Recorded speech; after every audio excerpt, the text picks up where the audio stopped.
Hello everybody. It's 20 years this year since Francis Bacon's studio was completely dismantled and taken from its original placing in West Kensington to the Hugh Lane Gallery in Dublin. And in the process of carrying it lock, stock and barrel, every single item within it was itemised and put on a database. So there were 570 books and catalogues, 1,500 photographs, 100 slashed canvases, 1,300 leaves torn from books, 2,000 artists' materials and 70 drawings, to say nothing of other bits of correspondence, magazines, newspapers and so on.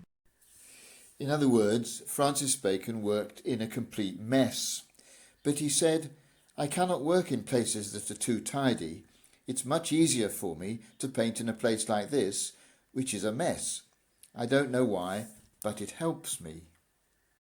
One of the reassuring things about this is that if our lives and the contexts in which we live are also a bit messy, a bit untidy, that's not necessarily going to hold back our creativity.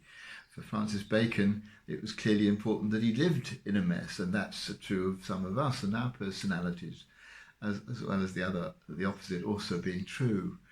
But it also made me think about the different things that I have around me, the possessions that I've accumulated over the years. Some of them have a very practical use. Some of them I keep because they're attractive, others because of the memories attached to them, and there are others, sometimes on show, often stored away, that I just haven't thrown away but perhaps should have done. And I'm reminded too of the story Jesus told about the farmer who found that he couldn't get all these things that he'd harvested into his barns, and so he said to himself, well, I'll pull down those barns and build new ones and fill them up, and then I can relax and eat, drink and be merry. And God says to him, "You fool, tonight your soul is required of you. And what will become then of all these things you've accumulated?"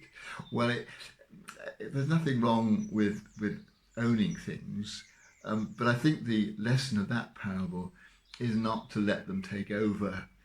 What's actually important is what's going on inside us, the health of our soul, not the tidiness of our environment.